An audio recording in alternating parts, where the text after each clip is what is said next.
Hello everybody, welcome to what is probably going to be my first video, and if I didn't warn people that I would be a very wide variety of content in my kind of welcome to me video that I posted yesterday, well, here's what I mean.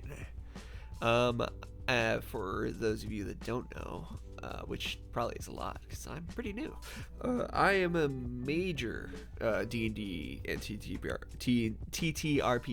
nerd. I absolutely love stuff, mainly Dungeons and Dragons 5th edition and subsequent 5.5 as we're calling it, because they kind of gave up on calling it 1D&D as far as I know. So don't be surprised if I start reviewing a lot of that kind of content when it comes out. I know there's a new Unearthed Arcana, which is basically playtest content. But I just kind of felt like doing it, so I'm gonna do it. And here we go. I should probably explain. They just released a new book here, two new books actually. There's the adventure book, and then there's the Forgotten Realms Heroes. What's it called? Oh shit, I gotta sneeze. Okay, sneeze is gone. Forgotten Realms Heroes of Faerun, which Forgotten Realms is the main. I swear to God, if I start sneezing again, that's what editing's for. Yeah. Okay, anyway, they just released the Forgotten Realms Heroes of Faerun for early access on D&D Beyond. I have been a D&D Beyond member for a good while, because I like my unlimited character sheets, and I like getting early access, and I cannot be more excited for there to be more stuff to play with. Now, I've already gone through all this and watched a few videos and whatnot, but, hey, why not share my takes too, you know? Maybe I can be that one furry streamer who really likes D&D and whatnot. In any case, finally getting through it. I'm gonna switch here. Boop. Okay. This is the book, Heroes of Faerun. For this video, I'm probably just gonna go over the character classes. The subclasses, I mean, because I think they're all really fun. There's plenty to talk about just with those, but there's also a ton of new backgrounds and feats to go with those backgrounds, and then there's a few more new equipment and circle magic and some new spells as well. May make those separate videos if I want to. We'll see. In any case, coming here to subclasses. Oops. The new subclasses there are the Collage of the Moon for bards, the Knowledge Domain for clerics, Banneret Fighter, the Oath of the Noble Genie, Winterwalker Ranger, the Scion of the Three Rogue for those of you that like Baldur's Gate, Spellfire Sorcerer, and the Bladesinger, which is a classic. Now I should preface, I do not know everything about the Forgotten Realms. I've played a few times in it and have a current campaign running in the Moonshade Isles, but I'm not an expert on the lore. I haven't read the Dritz novels or anything like that. I did play Baldur's Gate though. I mean, who wouldn't play Baldur's Gate 3, honestly? And also, another big preface, I take into account what is good. I'm not like a super big min-maxer or anything, but I do like to know what's good, and there are some channels that are better for that comprehensive kind of review than I will be, because this is just kind of me going off the cuff, just talking and yapping. And those channels that I would say are better, I think, are I do watch, there's Trent Monk's Temple, which goes through a lot of optimization options and can really give you kind of a comprehensive view of what's good. There's also D4 Deep Dive, which does a lot of character builds every week, and also likes to, has other D&D YouTubers. They go over the new stuff as well, and I believe there's also is it Insight Check? Hold on. Yes, it's Insight Check, who also does pretty awesomely edited videos on D&D content and other TTRPG content as well. But since new stuff is going on with D&D, they have a pretty good video on the circle casting, the new circle casting feature, which is kind of like when you're in game and both the players and the DM have spellcasters, and it's like that thing where you can kind of friendship and make your spells stronger by assisting your buddies in casting a spell, which is really cool. I may go over it, but I think I'm just gonna keep with the subclasses for now. And again, very unscripted. I'm just going off the cuff. Anyway, what I mean is I like to know what's good, so I do keep up with some optimization, but I play at very casual tables, and the whole like damage per round stuff isn't really my forte. I just like finding a cool build to do.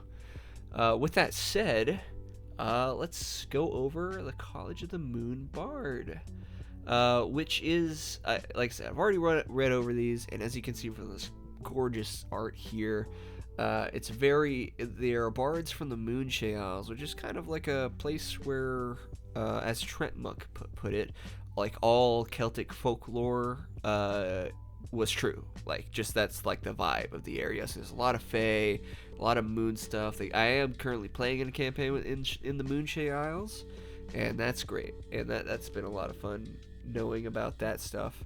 But in any case, they're also kind of like a druidy bard. Their vibes are very drawing on the moon, obviously, but also kind of partially druidish, kind of mixed in there.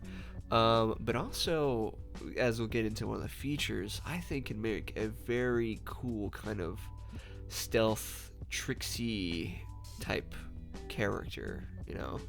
Like this kind of mysterious dude with a harp to just like bing, and then they're gone. Very soft, maybe like a lo-fi barb, or like a country-fi or whatever that is, where they just play a lot of soft music and whatnot, and they do all sorts of stuff. But as you might have read here, their first feature that they get at level 3 is called Moon's Inspiration, which affects one of their bard's main abilities, which is the Bardic Inspiration. Basically, anybody that's not familiar with D&D, you can bards can, as a bonus action, throw a dice that their allies can use on skill checks and saving throws, and depending on and attack rolls, I think. And depending on the subclass, some of the subclasses alter how you can use Bardic Inspiration, and Moon Bards is one of them, and they can do something real cool.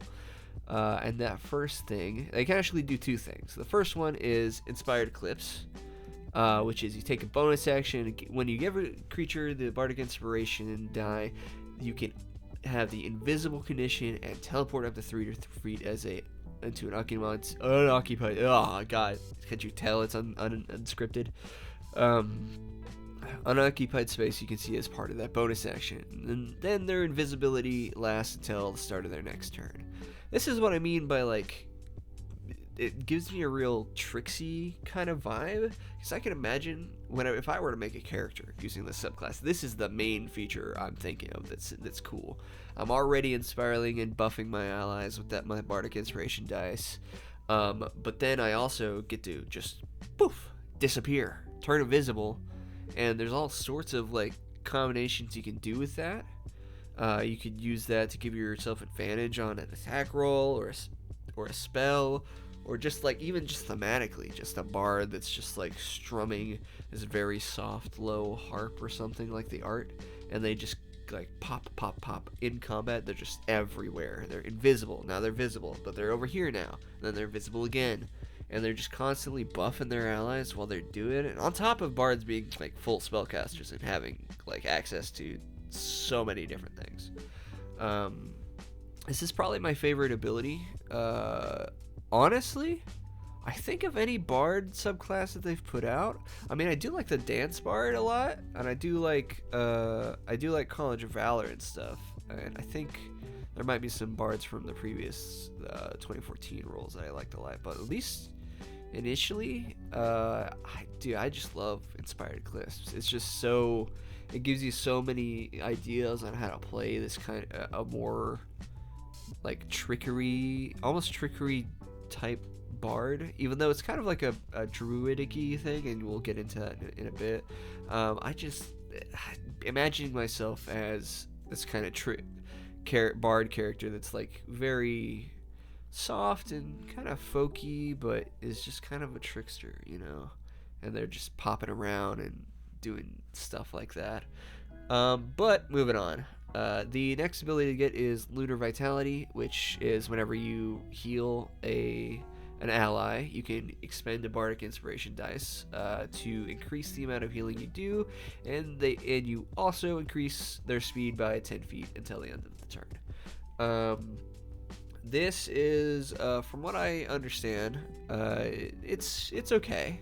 It's a good boost, and if you want to use it, you can use it. It does kind of lead this bard into being a more of a supporty type of thing, because you can kind of do anything you want with bards. I mean, bards are probably one of the most versatile, at least like with skills and stuff. And later on, when they get level 10, they get access to like 4 different spell lists, and you can really just change up what your bard does when you get to level 10, which, you know, it takes a while depending on the game, but still. And with another feature later on, this is really kind of a healing bard as well, in a few senses. But I just that Inspired Eclipse is really getting to me. I will play a moon bard just for this, honestly, to be like to just every other turn inspiring a friend and then disappearing and popping over and like comboing that with a different spell or something like that. In any case, but Lunar Vitality is okay. I would say it's, as like I said, it's probably not your best use of Bardic Inspiration, because healing is in 5th edition is kind of a like, it's not like an MMO where you can top people off very easily. It's more just about making people last longer in the fight, not necessarily like I said, like an MMO. You're not that healing in D&D, even for like a life domain cleric. It's more you can really, if you really build into it, you can make a really good healer, but it's really kind of a like, you're not going to be keeping people topped up on health, and it's not all about combat anyway. There's tons of aspects to D&D that aren't combat, but I also, you know, I like combat. But yeah, not the best use of your Bardic Inspiration die, but if you really need it, and you also we can't forget about this increased movement speed to 10 feet, which can really kind of help somebody get away from a situation or catch up to an enemy that's fleeing or something like that. You never know. But moving on, the other feature they get at level 3 is Primal Lore, which lets them learn learn Druidic, which is the special language that Druids get to use, and 1 cantrip from the Druid spell list, which there's a ton of good stuff. There's Shillelagh, there's what is it called, like Vine Whip or something like that? Oh, that might be the Pokemon move, but there is a cantrip that like you throw a vine out and pull somebody, does a little damage and pull somebody. The name eludes me at the moment, but you know, not the most important thing in the world. And then it counts as a bard spell for you. Does it count another cantrips, you know? And then whenever you gain a bard level, you can replace that cantrip with another one. It's a utility feature. There's a lot of good spells on the Druid spell list the bards don't get, because the bard cantrip spell list is, if I remember, has a lot of, you know, bardy things you would assume, but there's stuff like certain attack cantrips and whatnot that Druids get that the bards can't really get a hold of as well. But additionally, they get one of these kind of usually wisdom based proficiencies, animal handling, insight, medicine, nature, perception, or survival. And as we know, bards are probably the best skill monkeys in the game. I think that's just given with like jack of all trades and how many proficiencies and expertises they get.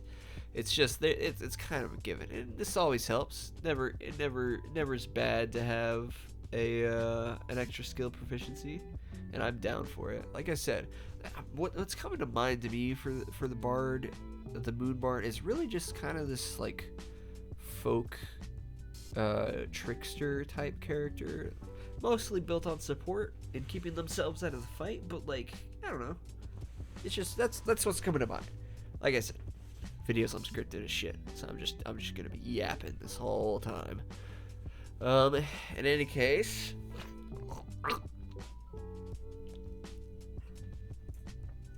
sorry, I'll edit that out.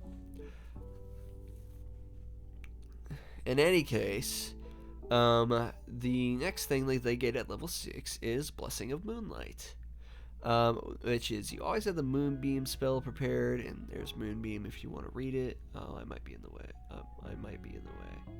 Well, the gist is a Moonbeam is kind of a space laser. You just you cast it. It's a second level spell, and create a area of moonlight that you can then control and concentrate on, and kind of like control it around. Like if you've played Gears of War, kind of like the Hammer of Dawn, except it's a second level spell, so it's like not the Hammer of Dawn, but like that kind of vibe where you shoot it out, you're concentrating on it, and then you can just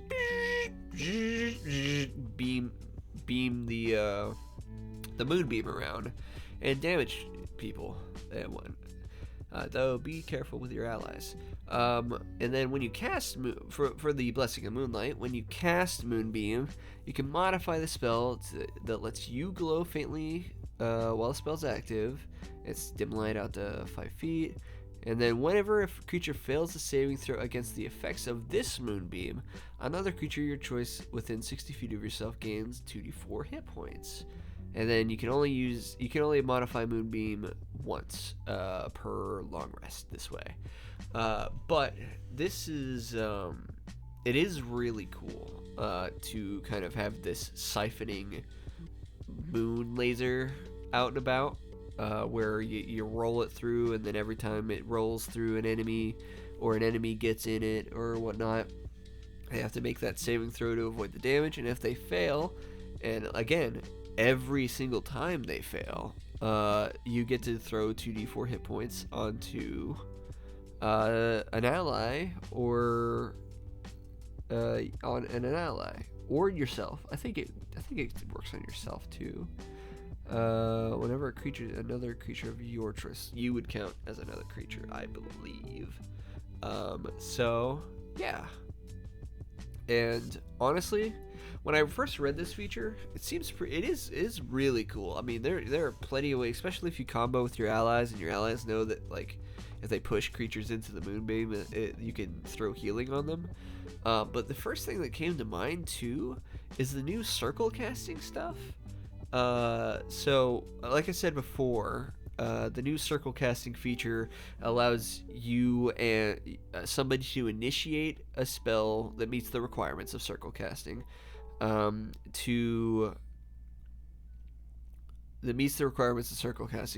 allows other spellcasters to join in and empower the spell in various ways, and one of them is increasing the range. Normally, Moonbeam, as it says here, is the range is about 120 feet, which means the beam can be at 120 feet of you, but it's only a 5 foot radius cylinder, right? Which means it kind of takes up a 5 foot radius cylinder. It kind of takes up like a square, I think. Like if you were to think on a grid, it takes up 4 spaces. That would be a 5 foot radius cylinder, I believe. Something along those lines. Or maybe I'm speaking out of my ass. Who knows? But one of the options for circle casting is increasing the radius of a spell, and that goes by 10 feet. And increasing the area of effect of a spell, and I think concentration spells like this count as well, because the requirements for circle casting are, if I remember, they either take 1 minute to cast or are an action cast spell. So if you were this bard, and everybody knows that the more creatures that fail the saving throw against the moonbeam, the more healing is going to get spread around, then I honestly would see if one of my allies is willing to, especially depends on how the initiative order goes. I would see one of my allies and see if they want to help me cast that circly, just one ally, one other spellcaster, and then suddenly I think it increases by 10 feet if you circle cast it for like radii of spell, I guess is the word. So suddenly now I have a 15-foot radius moonbeam, which is the same area of effect as Spirit Guardians, which is a cleric spell. It has a pretty big area, and now I have a 15-foot moonbeam that I can zoom around and hit as many people as possible, because you can move moonbeam as an action on your turn. How far can you move it? You can take a magic action later on turns, move up to 60 feet. I mean, yeah, you can zoom this thing around, and even though they can only take the damage once per turn, you could potentially hit everybody, any enemies that you have around the place. Though you do have to be careful, because Moonbeam doesn't distinguish against allies, if I remember. So you could hit your allies with Moonbeam, and you don't want to be lasering your friends.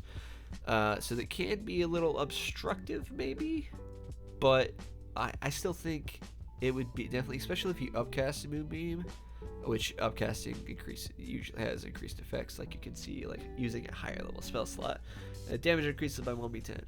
And with this feature, you can upcast Moonbeam. It doesn't require you to cast. It's not like a free cast where it's limited to only a 2nd level spell, and bards are full casters, so they'll get upwards to 9th level spells eventually. But like if even just one person were to help you circle cast the Moonbeam and using this feature, then that's a way bigger area for you to catch a shit ton of enemies in. Not that you can't, but it does make it more obstructive. Like I said, makes it more obstructive for allies potentially. But there are ways around that. I think you could take that 1 feat, like, what is it, Meta Magic Adept, that allows you to get a Meta Magic option to choose some of the Sorcerer Meta Magics. And one of those is Careful Spell, which, can prevent allies from taking damage from the Moonbeam, which, I mean, that's kind of a niche use for an entire feat. There might be better options, so that's the first thing that comes to mind to me, is to be able to... You can only do this once per long rest anyway, and I think Meta Magic Adept gives you 2 Sorcerer points, if I remember. Yeah, I think so. And you could just pick Careful Spell, and then one other one of your choice, maybe like Transmute Spell or something to change the damage type, even though Radiant Damage, if I remember, is pretty reliable for the most part. Anyway, this is a cool feature as well. It's just neat. And then the last feature that the Collage of the Moon Bard gets, Blessing of Moonlight. Eventide Splendor. And this just makes your Moon's Inspiration even better. Which is whenever you use the Inspired Eclipse feature, you can... the creature you gave the Bardic Inspiration die also gets to turn invisible, and if they want to, take your reaction and teleport up to 30 feet away, which really is, you're just extending that sort of tricksiness that I get from this entire subclass onto the rest of your allies as well. And that can be anybody, like a vengeance paladin or a barbarian, or when your party wizard or something, or somebody squishier than you is in trouble or grappled by a creature or something, you can just cast this on them and they get to go invisible and get away for free. If they want to use their reaction on the teleport, they get to be invisible no matter what. And then the environments of the full moon, it increases the usefulness of lunar vitality, which allows you to kind of use it for free. You just get an extra d6 on pretty much any healing spell that you do, instead of having to use your Bardic Inspiration. And you can still use your Bardic Inspiration if you want. By this level, it would be, I think, a d10. I think so. I'm not an expert, but, you know, I just like yapping. Alright. But yeah, I mean, it's okay. It's great. It's just extra healing. You get it for free. Why not use it anytime you use a healing spell? It's okay. Let me see. Oh, restore him as a creature with a spell. I think that would count. This would count as well for Blessing of the Moonlight. Anytime you use the 2d4 hit points from Blessing of the Moonlight, because you would be healing, restoring hit points to a creature with a spell. I think that might depend on your DM and how they read that, but I mean, that seems like just synergy to me. I don't know if that's how it would work in my reading, but if I were playing it, if I were DMing a game, that's how I would say it works. You just like an extra d6, and that, if that works how I think it does, then that could really be like Moonbeam is a fucking real solid spell for you to cast. But that's pretty much all for the College of the Moon. Yeah, I think that's pretty much everything. I really like this art. This gives it the whole subclass to me this like soft, supportive vibe, but with just enough mystery in there to be like, you know, going invisible, teleporting around all the place. At least you're gonna be inspiring people as a bard anyway, so to have this bonus being able to go invisible and teleport all the time is gonna be pretty fucking cool. And yeah, I will be right back with the knowledge domain. I will be sure to edit this a little bit. Okay, alright. The next subclass here is the Knowledge Domain Cleric, which is like a cleric in service to any kind of god of knowledge, like Ogma or Gond or something like that. But just, you know, like a smart cleric, you know, just a cleric of knowledge, because there's plenty of gods of knowledge across different settings and whatnot, and even homebrew settings. Usually there's some kind of like god of secrets or knowledge that you could use, that I can imagine using the knowledge domain for.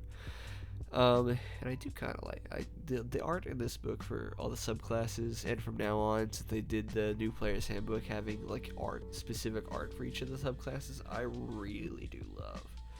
Just to give you like an idea of what's like going on. But the first thing the Knowledge Domain Cleric gets is Blessing of Knowledge, which, you know, gives you an Artisan's Tools, which can be, I think, like leatherworking tools or cook's utensils, or like smithing stuff, like crafting tools, or like cartography. I think like a cartography set is an Artisan's Tool. But yeah, I mean, extra, you know, it's good for your character to have hobbies. And then you get to choose two of the following, usually intelligence-based skills here: Arcana, History, Nature, or Religion. And clerics are wisdom-based characters, so depending on who you are, your intelligence might be a bit lower, but you get proficiency with them, and you get expertise, which doubles your proficiency bonus. Doubles your proficiency bonus. That's what expertise does. And so it allows you to be able to have pretty reliable knowledge on this stuff, like the knowledge domain. And I imagine if you were gonna play a knowledge domain cleric, even though it might not be the best choice, optimization wise and whatnot, but I mean, I could really help giving my cleric, a knowledge domain cleric, like a decent intelligence score if I can fit it in there. This doesn't really scream to me as one of the heavy armor type clerics anyway, so I would sacrifice like strength or something like that to have more intelligence, have like at least like a +1 or something, and then having expertise here that could really just give me like the thematics that I'm thinking of. But in terms of other features, most additional subclasses have additional spells, I think. At least like for like Sorcerer and Cleric and Druid, they get additional spells. Which for knowledge domain clerics is command, comprehend languages, detect magic, detect thoughts, identify, and mind spike. They have a lot of divination spells here, doing a feature later, and a lot of these things are things that cleric don't usually get access to anyway, which is neat. Again, not really screaming to be that kind of heavily armored with a mace type cleric. This is a nerd cleric. I like it. I would love to be a nerd cleric. God damn, I will be right back again. Okay, sorry about that. My, of course, when I'm trying to record a video, this time of year, my nose just wants to be stuffed up. And so, I'm breaking to go rid it of contaminants. Anyway. Those are all 1st to 2nd level spells here. Cleric level 3, which is when all classes get their subclasses now in the newer rules. I say newer rules, but they've been out for a year, so like the modern rules, I guess. Command is cool, you can tell somebody to grovel. It's neat. Comprehend languages, of course, self-explanatory. Detect magic, self-explanatory. Detect thoughts, kind of lets you read the minds of people around you, and it's pretty neat. Identify, always helpful. Identify, as you can see, as you might be able to guess, or if you played D&D before, identifies magic items and stuff like that. It's all neat. Then Mind Spike is a decent little damage debuff spell. I think it's all right. It's all right. Very thematic, and that's what I care about, honestly. Like I said, I like to know what's good for the sake of like making a character that isn't complete garbage to play as, but I'm not like usually that broken up about features that are more thematic or anything like that, as long as I get to play my fantasy up good. And then at level 5 we get Dispel Magic, Non-Detection, and Tongues. Tongues let you speak pretty much any language. Dispel Magic, self-explanatory.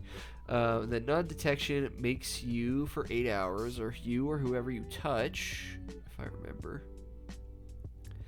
You or a creature you can see with a range. You don't even have to touch them. Sorry, me. You make them. That's banishment. What are you talking about? Non-detection. There you go. Oh, it is a touch spell. I'm an idiot. Like, I don't know why it was on banishment. Anyway. It allows you to make somebody immune to divination spells or perceived through magical scrying things. Oh god. Hold on. Edit this out. Okay. Like I said, I'm back now from a sneezing fit, I think.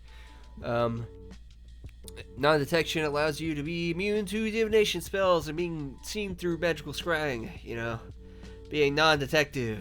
It's kind of like you don't want wizards, your enemies scrying on you or stuff like that.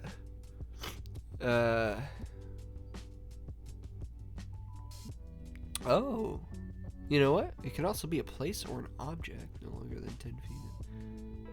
It can be a place or an object no larger than 10. Oh, so you can make like a 10-foot sphere. Oh, weird. Sorry, I'm getting distracted. It's a niche spell, but thematic. Here at level 7, we get Arcane Eye, Banishment, Confusion. Confusion is a pretty solid AoE effect spell that messes with everybody that gets caught in the radius, and makes them roll on this table to see what they do, which is very usually not very helpful for them. And then there's Banishment, which throws somebody away for a little bit. Like you just pick somebody and poof them out away. You're like, I don't want to deal with you right now. Gone. And then if the target is of certain creature types, they might get banished forever. And then Arcane Eye is mostly a scouting spell. You can create a little invisible eye that you can control and send around places. Send around places to see some shit. And then here at level 9, we get Legend Lore, Scrying, and Synactive Static. Synactive Static, pretty good damage spell, fucking with people's heads. Just kind of big AoE, throw a bunch of psychic damage on people, and it's a pretty good debuff as well. Scrying lets you, see a place or a person or something from a very far distance away. And then Legend Lore is a very thematic spell, not always the most useful. It just kind of lets you, ask the magic itself, kind of, to describe a famous person, place, or object, and the spell brings you pretty much as much lore as the DM is willing to give you per means of the spell. But it's okay. But onward to actual class features. First one they get is Mind Magic, which as a mana action you can use your Channel Divinity to manifest your magical knowledge and choose one of the divination spells on your list up here and cast it for free without needing material components. That they thankfully kind of starred the ones that would comprehend languages, identify, detect thoughts, detect magic, mind spike, tongues, arcane eye, scrying, and legend lore, which are all pretty much thematic, not inherently useful all the time spells, but being able to cast them for free without needing to use a spell slot, just using your channel divinity instead, can be pretty helpful, because normally you would have to, in like a roleplay situation where you would want to cast one of these spells, you may not be in a situation where you want to use the spell slot, so being able to have the option to not use a spell slot is pretty solid. Yeah, there's a lot of channel divinities that are a lot more impactful than this, but for knowledge cleric, like, it's great. It's okay. I like it. I kind of like all these subclasses, by the way. And level 6, we get Unfettered Mind, which is just telepathy. You just get telepathy for free to a number of people equal to your wisdom modifier, and you're speaking to people's heads. You're just speaking to people's heads, and it's kind of like having a free message spell, being able to converse privately without anybody being able to overhear you and whatnot. Can be helpful. But the last feature they get is the Divine Foreknowledge? Yeah, Divine Foreknowledge, which is kind of like the the Foreseeing spell. It's a very high level spell that gives you advantage on everything for a while, and enemies disadvantage against you. God damn, I'm trying to record here. Stop fucking. Whatever. Anyway, Divine Foreknowledge is, as bonus action, you can magically expend your mind to the future. For 1 hour, you had advantage on pretty much any d20 roll you make. D20 test is their new thing. That means saving throw, attack roll, skill check. Pretty much anything that requires you to roll a d20, you had advantage on it. Unless, I guess, otherwise specified by your DM, but, I don't know, I've had a DM where it, makes luck checks, which is, they just want us to roll a d20 without anything adding to it, and just see what happens. It's a little weird. but you can use this feature once per long rest, or restore a use of it by expending a 6th level spell slot, a 6th level or higher spell slot. And that's kind of the Knowledge Cleric. Like I said, not typically a cleric that I would think is a kind of a big armored with a mace and like a prayer book or anything. This is like a nerd. Like, you could mistake this guy for like a wizard or something if they don't have any like holy symbols and stuff. If they don't have any holies and symbols and stuff on them. But you know, it's cool. I like it. Like I said, I kind of like all of this stuff because I'm not that worried about what exactly is like the best or what's good. I just like to have a character thematic and just run with it. The next one is the Banneret Fighter, which is kind of like a support fighter. It's this fighter doing all the fighter stuff, and fighters are very good. They can get up to 4 attacks. They get all sorts of like second wins and additional chances for saving throws, and then action surge, which lets you do more stuff. And on top of all the weapon proficiencies, the weapon masteries, like, fighters by themselves are already good. So even though the Banneret Fighter admittedly is not the best, from what I understand, people are saying it's not the best, especially compared to like Eldritch Knight or Battle Master or something like that. But again, since fighters are already kind of really good as a base class, you could take a fighter like this to be more of a support guy. I'll be right back, of course. I hope I don't have to deal with this kind of thing on stream, but you know, whatever. Oh, I might, honestly. Given my luck, who knows. Anyway, Banneret Fighter, like I said, not the best fighter around, but since fighters are already really good on their own, I think it's okay if they have a subclass that's more niche. And getting to that, their first feature is Nightly Envoy, which gives them a free cast, basically, of the Comprehend Languages spell, but only as a ritual. And ritual casting is where you take some, instead of just, you know, casting the spell with a spell slot, you sit down for a little while and cast it as a ritual, and then it goes off without expending a spell slot. I think I might be wrong on that, but you know, I didn't claim to be right on everything. And Charisma is your spellcasting modifier for it. Their next feature as part of Nightly Envoy is Polyglot, which allows them to learn one language, another language. Then you can replace this language every long rest with another language you have heard, seen, signed, or read in the past 24 hours. And seen, signed include, I imagine, is there to include like sign languages and stuff, which is pretty cool. And then their last feature here, up as part of Nightly Envoy, is Well Spoken, which allows them proficiency in one of the, mostly the charisma skills, intimidation, persuasion, and performance, but also we got insight here, you know, for telling people if people are lying. Since this is supposed to be kind of like a party face type fighter, very supportive, kind of like a battlefield commander. Like I said, you see the big banner behind there, just there to inspire their allies and whatnot, and be kind of an inspiring leader. The feat. But that is all they get for Nightly Envoy. But they also get Group Recovery at level 3, which is when they use their Second Wind feature to regain hit points, which Second Wind is a first level fighter feature that allows them to expend a d10 and heal themselves, kind of a little bit of regeneration as a bonus action.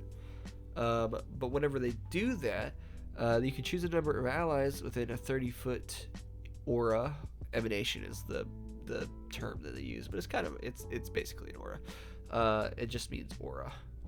Originating from yourself, up to a number of allies equal to your charisma modifier, and each one of those allies regains another d4 plus your fighter level, which can be pretty solid, especially at low levels. About level 3 when you get this, it's all right, and it's free.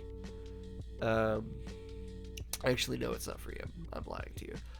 You can only use it once after you finish a short or long rest, which I think they should have given this like charisma modifier times, or honestly, they could have just given this for free on every second wind you use to regenerate HP, and I don't think it would have been that broken, but you know, I don't make the rules here. But their next ability is level 7 at Team Tactics. Whenever you use Group Recovery, which is this feature up here, everybody has advantage on D20 tests from the start of their next turn until the start of your next turn. Which is this is where, if they wanted to limit this feature, Group Recovery, they could have just made it like Charisma modifier times per long or short or long rest, or maybe proficiency bonus. And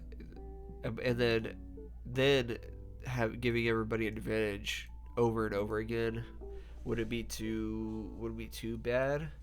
Maybe that's why they didn't just make this part for free.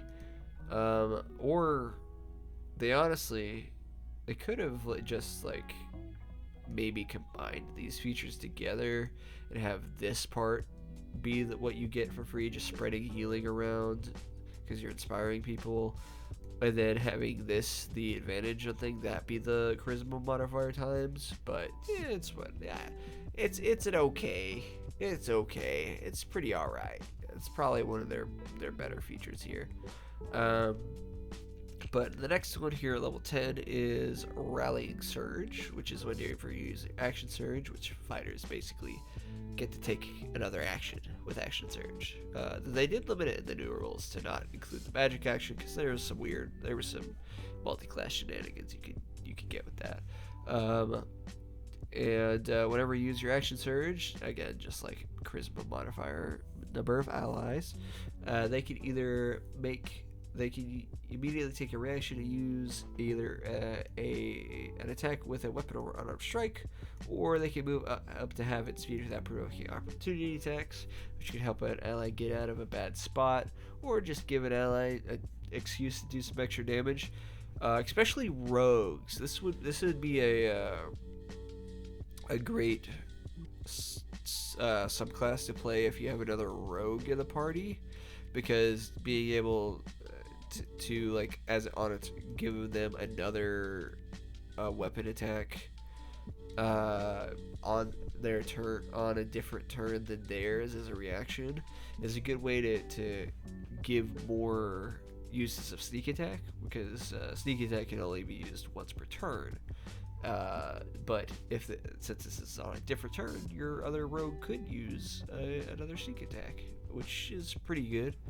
But yeah, like I said, Banneret is it's okay. It's an alright subclass, thematic as most subclasses are, but ultimately not immediately the best. Their last feature they get is Shared Resilience, which is when an ally seen within your 60 feet of yourself fails a saving throw, you can use a reaction to spend your Indomitable feature. The Indomitable feature is a feature fighters get whenever they fail a saving throw, I believe, and they can expend a use of Indomitable to roll the save again with a bonus equal to their level, if I remember. Which pretty much guarantees that they're gonna make the saving throw as long as they don't roll like horrible. Especially it's like a D10. It's the feature plus their original pluses and stuff to the saving throw, plus their level, which at this level would be 15. So it'd be plus 15. If you roll above 10, you're probably not failing whatever saving throw you just failed. But that's the thing all fighters get. So, but here, Shared Resilience, whenever you use that feature, you can the ally can immediately roll. You can use the reaction to basically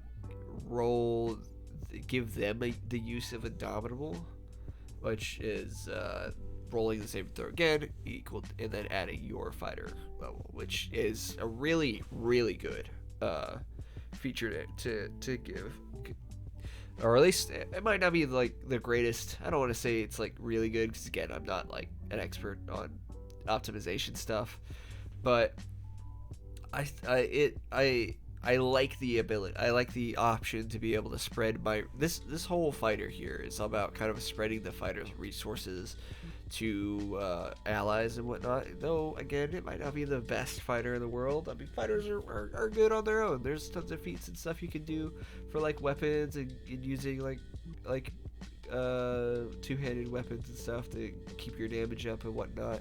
And just you have all these things here to be kind of like that your frontline inspiring support guy. That's what I like. I like the flavor. God, my nose being stuffed up really sucks. But whatever. It's just that kind of year for me, or that time of the year for me. So I apologize again.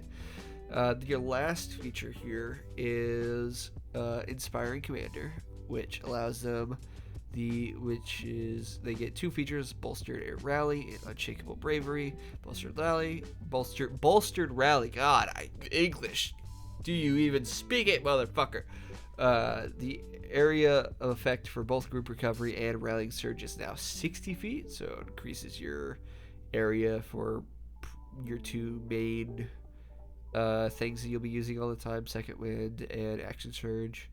And then the Unshakable Bravery, I mean, immunity to the Charmed and Frightened conditions is pretty solid. Charmed and Frightened are pretty common for monsters to inflict on you, like dragons and shit. So being like just, you know, like your bravery is unshakable and you're unable to be swayed from your purpose, unable to be frightened. That's pretty okay. Together they're alright. And, you know, overall, the Banneret, pretty solid. I do love this this armory that they've made is pretty good. I do love the golden filigree. I think this is a purple dragon knight from Cormier.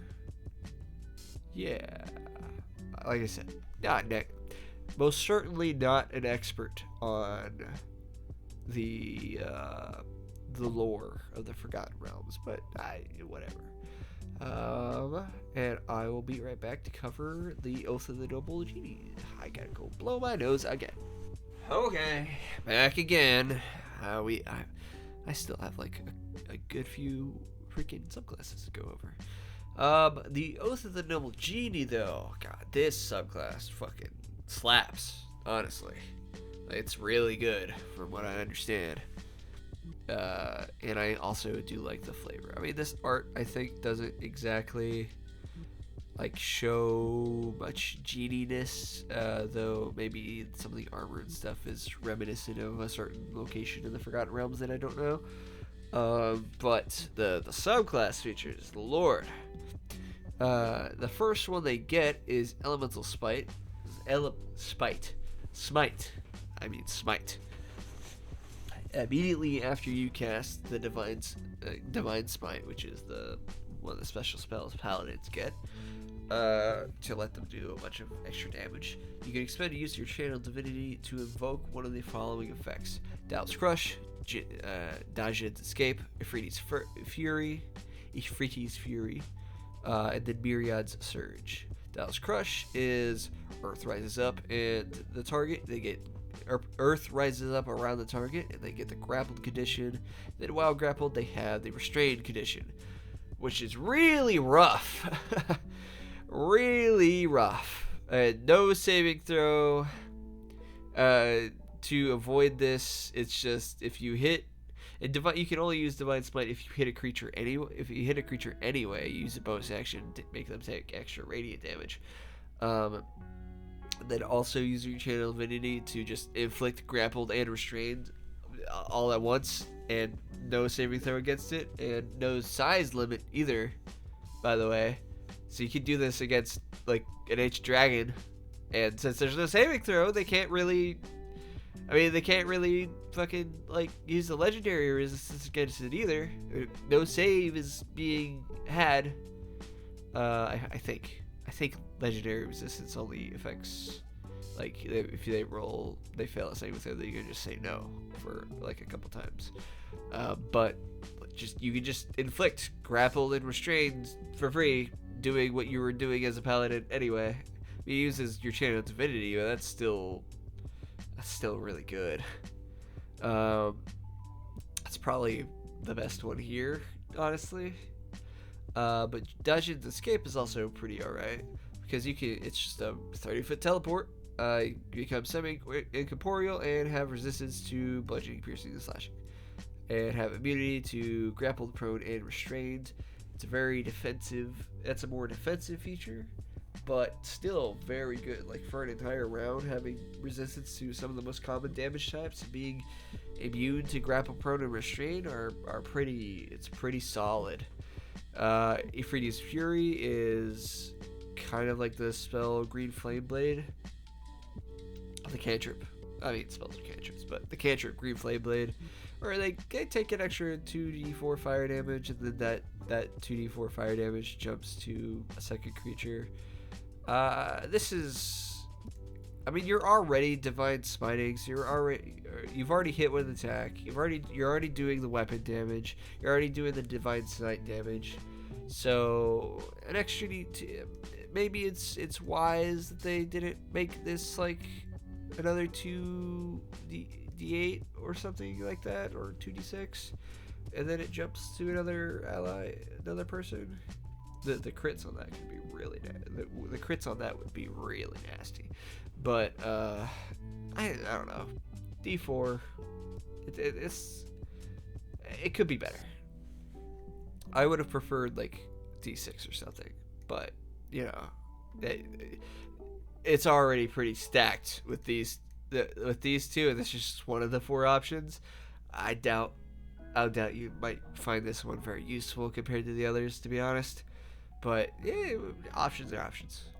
The next one is the Myriad Surge, and the target of your Divine Smite, and each creature of your choice within a 10-foot emanation originating from you has to make a strength saving throw against your DC, and on a failsave, they're all pushed 50 foot away from you, which you could really do some fucking like pushing builds with this, I think. I mean, this one you have to fail a saving throw, but there's the push property from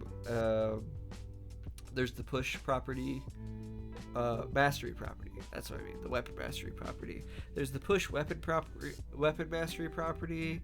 There's the crusher feat that pushes another 5 feet. The weapon mastery property pushes a few feet. And then there's some other ways you can, like, if you multi-class this with like I don't know actually. I'm dumb. I'm stupid. I was thinking the Barbarian level 9 feature, but that's pretty late. Given another feature, this genie, this paladin, it seems more of a dex based, more initially being dex based paladin, but I mean, it doesn't have to be. And there's nothing that like forces it to be a dex based paladin, but you'll see what I mean later. Anyway, yeah, pushing people away from you, pretty okay. Pretty good. Prone. And then they get free spells like a lot of the other paladin subclasses, pretty much all of them. And that is Chromatic Orb, Elementalism, Thunderous Smite for level 3. Chromatic Orb, pretty solid. Just it's like a bolt of an orb of energy of whatever damage type you want of a list. It's most of the damage types.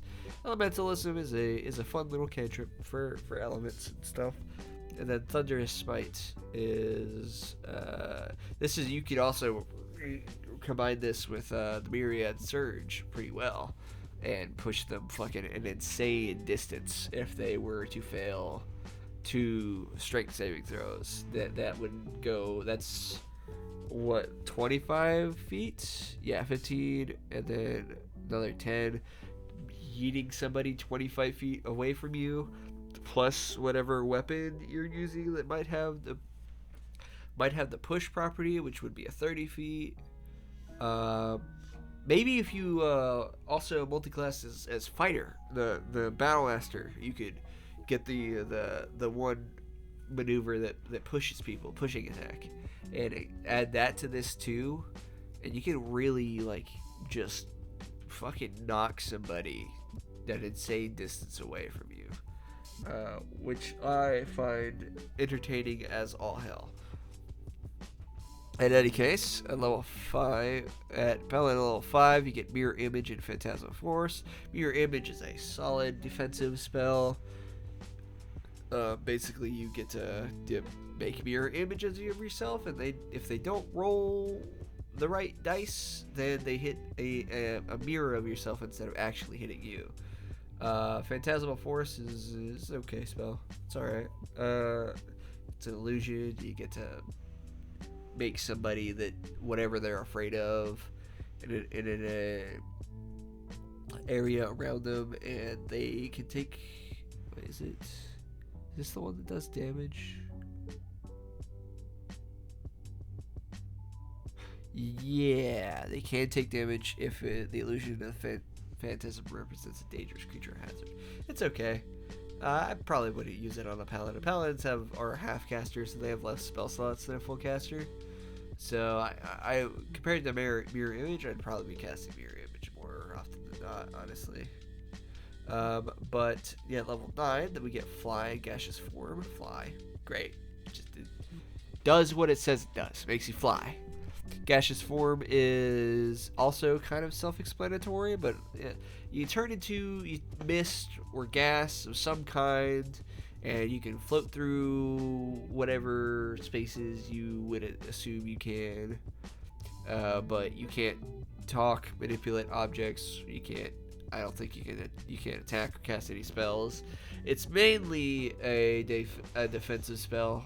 Nobody can hit you. They can't hit you, but you have resistance to a lot of the bludgeoning piercings. Oh god. Sorry. You have resistance to bludgeoning, piercing, and slashing damage and whatnot. It's an okay spell. Conjure Minor Elementals is pretty nasty. You're a paladin, so you're going to be making attack rolls anyway. Granted, they get this at level 13. That's pretty high. But it adds an extra 2d8 damage for each creature you hit within an aura around you. Every attack you make. And paladins are going to be making a lot of attack, especially with this paladin. In a second, we'll talk about how they kind of are pushing you more of a dex, like a suave dex paladin, which I'm always down for options like that. But like if you were kind of a character doing dual wielding and stuff, this could get really nasty at this kind of level.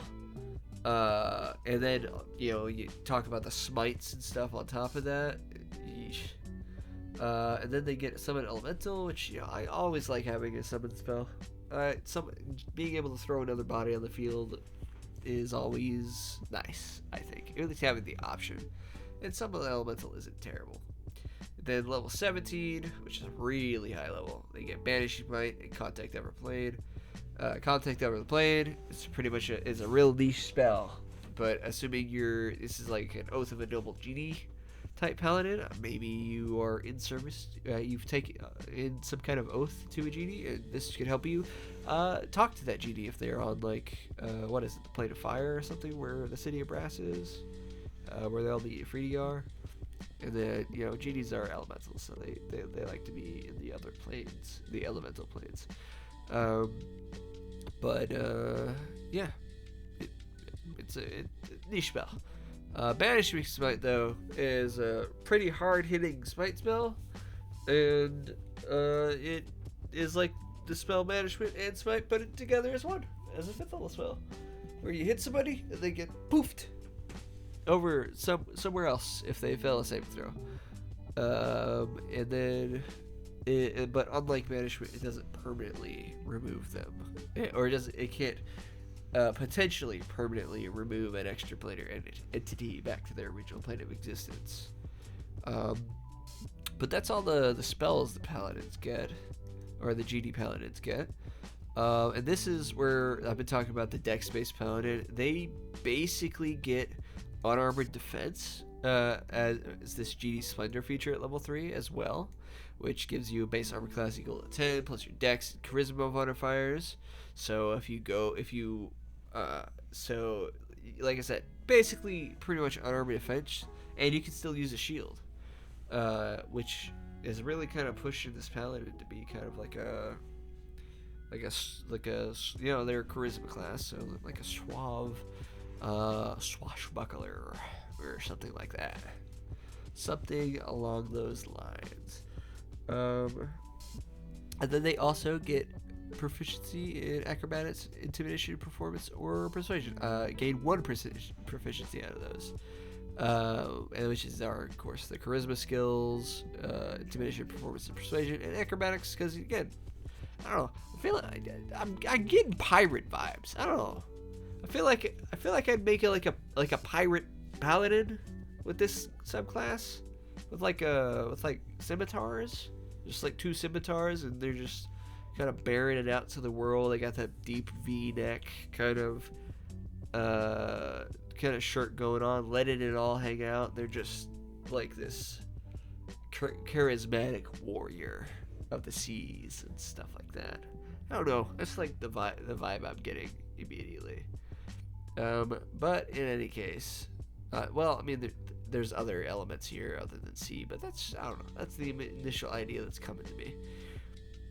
But at level 7, all paladin subclasses get an aura of some kind, and this paladin gets an aura of elemental shielding, which lets you have resistance to one of the following damage types here: acid, cold, fire, lightning, or thunder. And your allies within your aura have that as well. Oops, sorry. At the start of each of your turns, you can change the damage type affected in this feature. So it's just constant on resistance to a damage type of your choosing per round.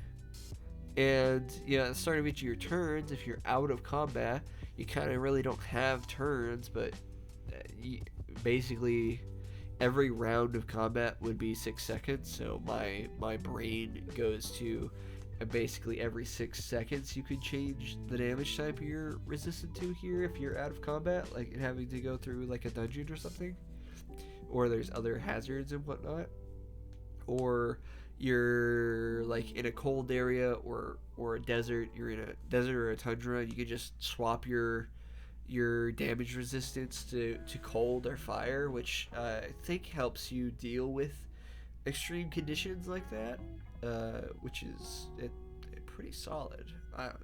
This is a very strong paladin subclass, and it's given me all sorts of ideas for it. But that brings us to our last feature, or not a last feature, actually, I read wrong. Level 15, Elemental Rebuke, which is probably their weakest feature, and it's kind of gives me the vibe of what's the spell called? Hellish Rebuke, where somebody attacks you. You can have the attacks damage against you, which is like that. Fucking god, why am I yawning?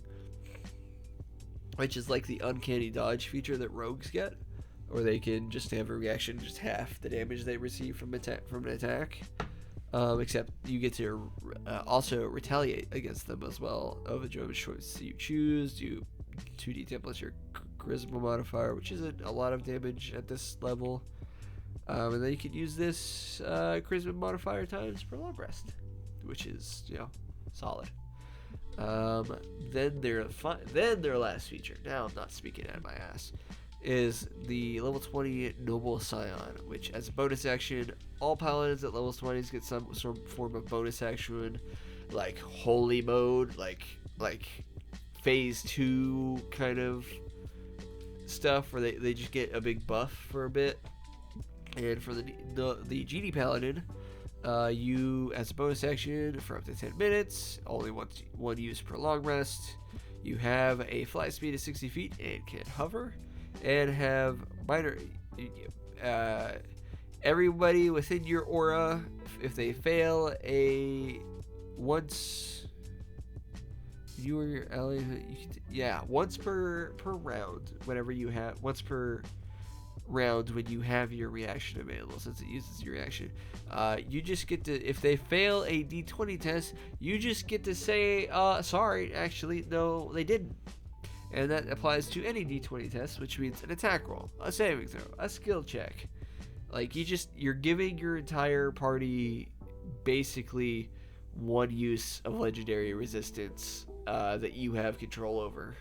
But this is level 20. This is like, this is the campaign is about to end, and this is your capstone feature for the subclass, which makes it, acceptably powerful, because you're probably not gonna have this for more than maybe like the last fight or two in a campaign, but still very good, very, very, very good. And I will be right back for the Winterwalker Ranger. All right, back again from blowing my nose, because the Winterwalker Ranger is kind of I know some people for some reason aren't fond of this art, or maybe it's just, I don't know, but they're wearing like Remoraz armor, which means that this guy has killed a Remoraz, which is pretty cool. And I also like that his weapons are, or their weapon, I can't tell, so I'm just gonna say there. Sorry, I did not mean to assume. Are ice picks, and that's pretty cool. They're also using a snowboard, but this is a ranger from a cold area, and they're so in tuned with that kind of zone that they're just now permanently infused with the ice, the cold. So the first feature they get is Frigid Explorer, which gives us Biting Cold, Frost Resistance, and Polar Strikes. Biting Cold is your damage for your weapon attacks, ranger spells, and ranger features ignores resistance to cold damage, which is very helpful because this ranger does a bit of cold damage all the time with this Polar Strikes feature, which gives them an extra d4 cold damage. Was it once per turn, which isn't great, but it's something. And maybe give this ranger like a frost brand or something, like the cold sword. And then when they get to level 11, it increases to a d6, which is it's still not great. But they also naturally get resistant to cold damage because they're so infused with the cold that they currently their cold is colder than other cold, and they get to do cold damage every turn. But they also get Hunter's Rhyme, which whenever you use Hunter's Mark, you gain temporary hit points equal to a d10 plus your ranger level, and while your creature that you mark with Hunter's Mark can't take the disengage action, which is pretty solid. I mean, not every creature is going to be using the disengage action. Kind of depends on how the DM really plays them, but may be helpful against humanoid people like thieves and shit, and goblins. Goblins like to take the disengage action. But they also get some spells at level 3. Winterwalker spells: Ice Knife, which is you summon like a dart of ice, you throw it at something, does some piercing damage, and then explodes within an area and does even more cold damage. Gotta be careful with that spell, because very easy to hit your allies with if you aren't being careful, or forget that it explodes and hurts your allies. But they also get that is a first level spell that they'll get at level 3. The second level spell that they get at level 5 is Hold Person, which is thematic. You just you're holding them, they're holding their body in with cold or whatnot, or at least that's how you can flavor the spell. At level 9 for their third level spell, they get Remove Curse, which I'm gonna be honest, I don't know why Remove Curse is here on this ranger. I really don't know. Not that Remove Curse isn't helpful, because it's self-explanatory. It removes a curse from a creature, object, something.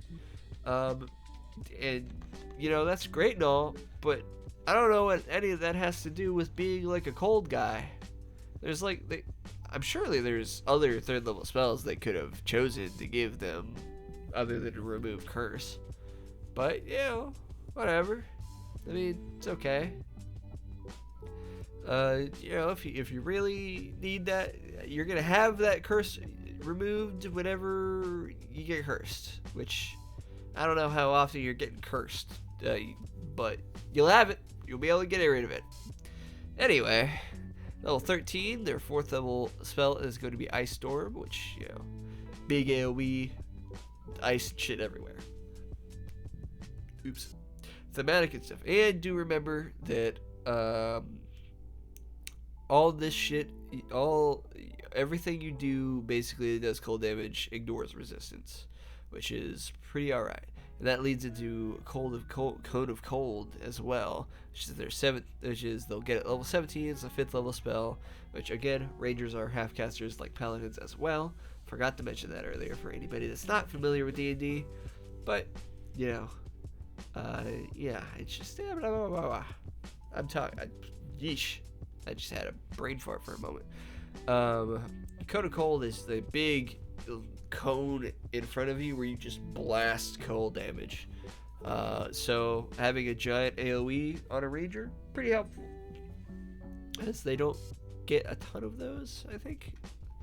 But that moves us to the level 7 feature, Fortifying Soul, which you get to bolster allies in addition to yourself. As a magic action, choose a number of creatures you can see within your wisdom equal to your wisdom modifier, and each creature gains hit points equal to D10 plus your ranger level and has advantage on saving throws to end the frightened condition for an hour.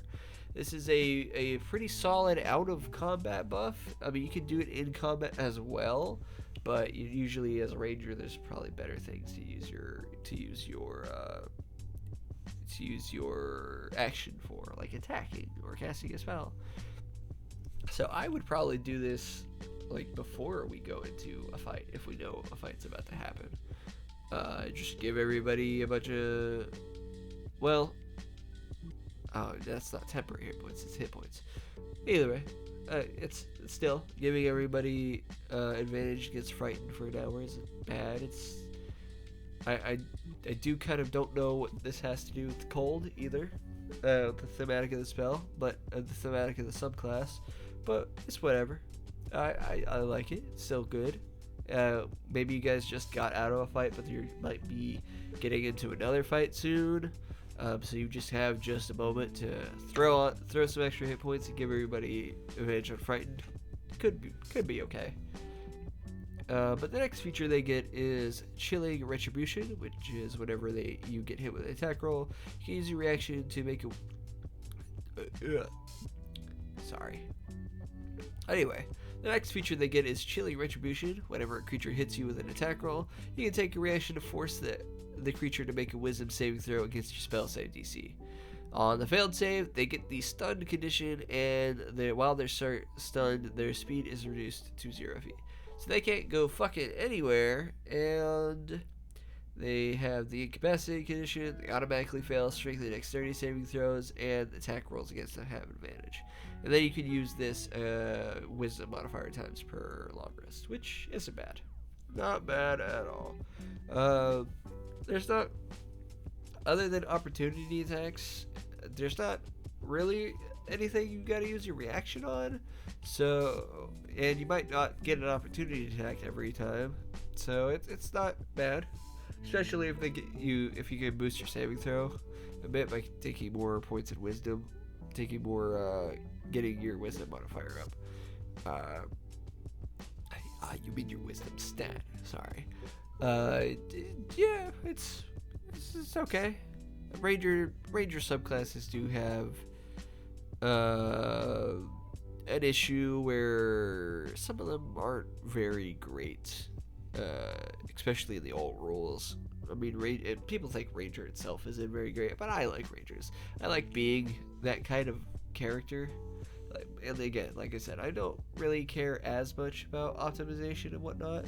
So even though Rangers aren't like the best class, I still think they are a specific type of vibe that I want sometimes, especially the Beastmaster. I really like the Beastmaster. But anyway, the last feature the Winter Walker Ranger gets is Frozen Haunt, which is whenever you cast Hunter's Mark, you adopt a ghostly, shadowy, snowy form.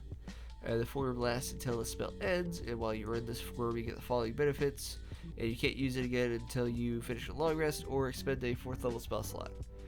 Then you get Frozen Soul and partially incorporeal. Frozen Soul is immunity to cold damage, and when you gain an aura around you that just everybody at the start of your turn takes 2d4 cold damage. As their final feature, I feel like they could have made the damage dice like at least a d6. I mean, come on, it's not that bad. Like a d4, I would even a d8 would be pretty freaking solid. But come on, at least d6. Oh well, that's still fun. It's free. It's free, and it happens at the start of your turn without you having to do anything. Once you're casting Hunter's Mark, and Hunter's Mark is already going to give you a d6 on every attack you hit. So maybe that's why they did it. But come on, I think it would be better with d6. Anyway, they also get partially incorporeal. They have immunity to the grapple, prone, and restrain conditions, and can move through creatures and objects as if they were different. Basically, you become part snow ghost. That's what this is. Partial snow ghost. Which is cool. It is cool, but I don't know. I do typically love winter environments and like video games and stuff, so I do like that vibe. Even though I hate the cold, I actually much prefer being warm, but like visually, I really like cold environments, like snowy places in video games and stuff. I just like it. They have a color palette that I like, which is a lot of blues and white and like, you know, clear night sky and stuff like that. It's just I just like it a lot. Anyway, that is it for the Winter Walker Ranger. And next is the Scion of the Three Rogue for all you those that played Baldur's Gate 3, which you got Bane, Ball, and Merkel. It is a rogue, kind of in service to these guys. Kind of think like Orin or something from Baldur's Gate 3. She probably would have been something similar to like the Scion of the Three Rogue. Yeah. And I actually really like this rogue subclass, mainly because their main feature, Bloodthirst, that I'll get into in a second. And that second is right now. Whenever an enemy you see within 30 feet of yourself takes damage, it is bloodied after taking that damage, but not killed outright. You can use a reaction to teleport to an unoccupied space. God, English. I can English, I promise. Within 5 feet of that enemy, and you can make one melee attack. You can use this feature a number of times equal to your intelligence modifier. And this works really well with Rogue Sneak Attack, as I mentioned in the Banneret Fighter, I think. Rogues can only use their Sneak Attack once per turn. So, and Bloodied happens whenever a creature gets to half HP? Is that it? Yes. Well, it has half its hit points or fewer remaining. Whenever you have this rogue here that's around, and anytime a creature immediately becomes bloody, the rogue can instantly, on a reaction, which means it's on a different turn than theirs. Though I suppose the rogue sneak attacking could have been the one to bloody them, and then you could immediately take your reaction to teleport and hit them again. I guess that could work, but it probably wouldn't be very great. Yeah, it probably wouldn't be very great to do it like that. But because the intention, I think, here is, an ally reduces them to half HP, and the rogue just teleports and like shanks them from behind with a rapier or a dagger or something. And that's kind of the flavor I'm imagining here. And then, since it's on a different turn, as long as they have the they meet the sneak attack requirements, which is either having advantage on the attack roll or having an ally within 5 feet of the thing you're attacking, they can use sneak attack again, which is definitely the intended, I think probably the intended of what this feature is intended for, and that is cool as shit. Going full in on the edgy rogue shit, because this is a rogue of ball. Yeah, that's the balls symbol here. Ooh, don't mind me. I like this art for 2 big reasons. And also, you know, tiefling. We love tieflings. Yeesh. It's good art. Sorry. I will stop sipping for now. Anyway, their next feature that they also get at level 3 is Dread Allegiance, which is you choose one of Bane, Ball, and Merkle, and you get a damage resistance and a cantrip that uses your intelligence modifier as the spellcasting ability.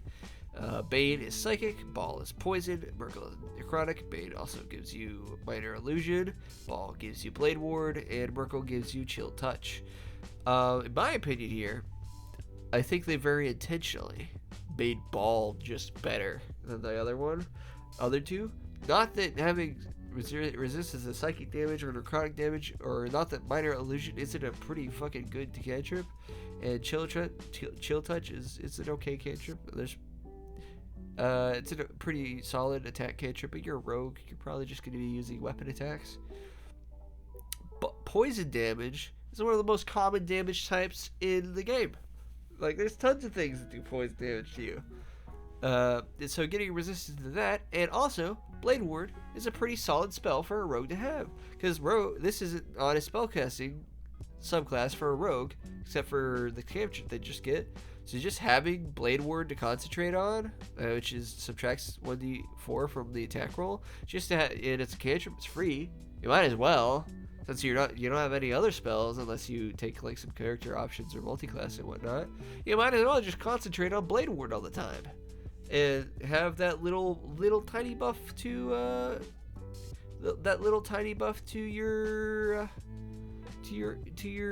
defenses, and getting poison damage is pretty fucking good, honestly.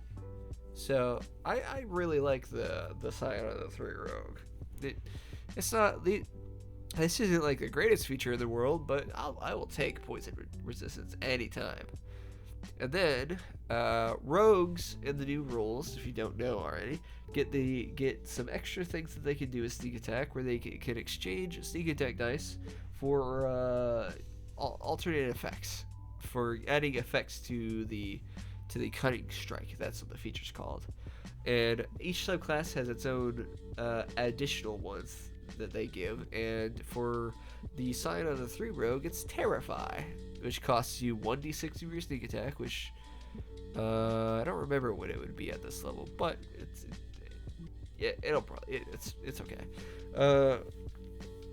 You make them have a wisdom saving throw, force them to make a wisdom saving throw, or have the frightened condition, which makes them scared shit of you.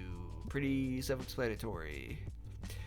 Which makes them have disadvantage on ability checks and attack rolls while the source of their fright is within line of sight, and they cannot willingly move closer to you, which is all well and good. And it's okay. I think a lot of the other base class cutting strike options are probably a bit better, but I like it. It's very thematic. You're like the edgiest of edgy rogues. Like, you thought the assassin was edgy. No, the Scion of the 3 murder gods rogue, this one's really the edgy one. Speaking of which, the next ability they get at level 13 is Aura of Malevolence, which is you radiate malignant power associated with a dead 3. Whenever you use your Bloodthirst to teleport, each creature within of your choice within 10 feet of either the space you left or the destination takes damage equal to your intelligence modifier. The damage is the same type as the damage resistance granted by your choice in Drain Allegiance for the feature. Damage dealt by this feature ignores resistance. This is, I mean, it's free every single time you use that other feature, which I think is limited by your intelligence modifier. But like I said, it is just makes that feature better. However, I would still probably pick Ball over any of these, because Poison, Resistance, and Blade Ward are pretty solid picks for a rogue. At least, or pretty solid picks if you're not concentrating on anything anyway. Just like I said, having Blade Ward is okay, pretty solid. And then Poison damage resistance will come up probably more than most other damage types, except for maybe fire. There's a lot of things that do fire damage. Unfortunately, things tend to have immunity to poison damage, especially with the things you'd be fighting at this level. So it kind of makes this feature a little worse. But if you chose Bane or Merkel, I mean, things don't as much have immunity to Psychic and Necrotic, which makes choosing them a little better. But I would still choose Ball, probably. But it's an okay feature. Their last feature, level 17, is called Dread Incarnate, and you gain the following benefits: Cutthroat. You gain one expended use of Bloodthirst when you finish a short rest, which is pretty okay. I mean, intelligence isn't like your main. You would probably want more dexterity on a rogue anyway, and also probably Constitution to make sure you get a decent amount of HP. So you might not have like a great intelligence modifier, but imagine at this level, at least be able to use that feature like 3 times. Like plus 3, like a 16 in intelligence isn't too bad.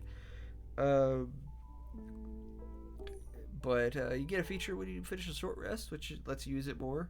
And then a Murderous Intent. Whenever you roll sneak attack damage, you roll as 1 or 2 on the die as a 3, which just pretty much flat buffs your damage. And at this level, sneak attack is doing quite a few d6, if I remember. And being able to treat any roll lower than 3 as a 3, just, in the long run, it's just more damage. I'm not sure how much more damage that would be in like a mathematical sense, but nice to have. It's a solid. The main bit of this subclass is freaking Bloodthirst. Bloodthirst is a fantastic feature to let you guarantee having sneak attack. Let you not guarantee, but have sneak attack more often. Sorry, I was stretching. Have sneak attack more often. Have sneak attack more often. Yeah, I'm just gonna say that another 3rd time because I want to. So the rest of everything is kind of alright for the most part. Everything here is just okay, but you could just Bloodthirst is solid. Bloodthirst is the best feature here, and still pretty freaking solid art here. But the next subclass is Spellfire Sorcery. I don't know a lot about Spellfire Sorcery, or about Spellfire, since, again, not the most proficient in the lore of the Forgotten Realms. But I do know that I do know nothing, actually. I first knew the term Spellfire Sorcery when this subclass was in Unearthed Arcana, and I still kind of don't know that much about it. And it's a sorcerer. As we know, sorcerers are casters that are born with magic, like your dad was a dragon or something like that, or your dad was an angel, or your dad was some weird thing from or your mom. No gender inclusivity here. One of your parents fucked something and it gave you magic, or you could actually, your backstory could be anything. You could be enchanted with it. You could be a normal person that went through something they shouldn't have and then came out the other side suddenly magical. You never know. But Spellfire, you are a sorcerer that gains their magic from the raw like weave of magic itself. This is like a sorcerer that is just loved by magic, and not in the same way that like wild magic is. Wild magic is like you're enchanted, or wild magic is like wild and uncontrollable, whereas Spellfire sorcery is like you are specifically have a grand connection to the over magic in itself, like the like magic in general, which is a pretty cool flavor. I like it. I can certainly see myself messing with that a little bit. And their features are, the first one they get is Spellfire Burst, which gives them Bolstering Flames and Radiant Fire.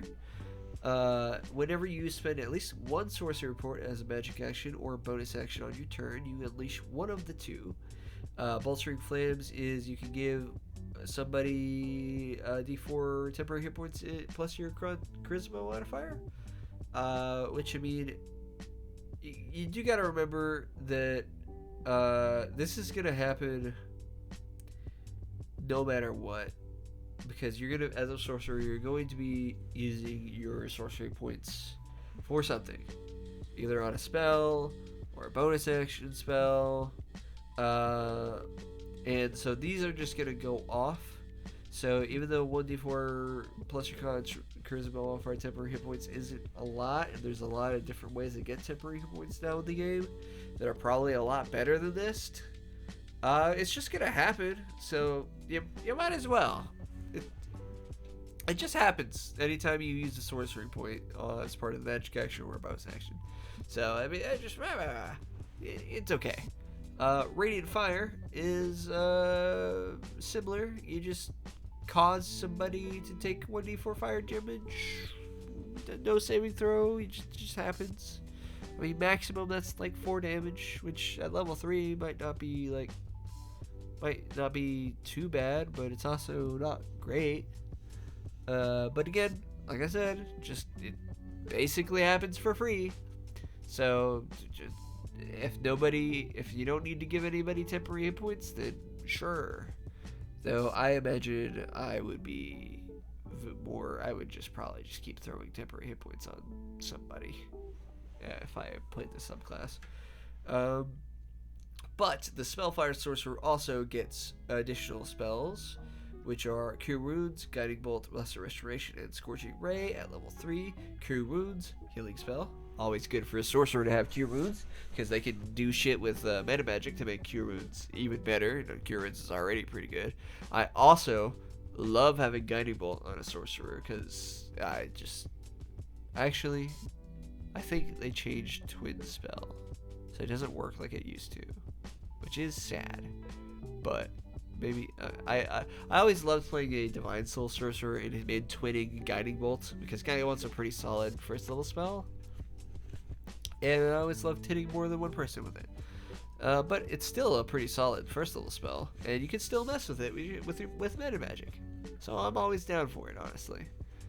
Lesser Restoration, good support spell. Ends one of the blind, deafen, paralyzed, or poison, which are all pretty variety of debilitating effects. It's always good to have somebody that can cast the spell. And then Scorching Ray, which is another pretty solid damage spell.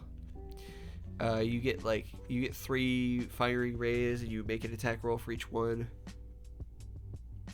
and they take some fire damage.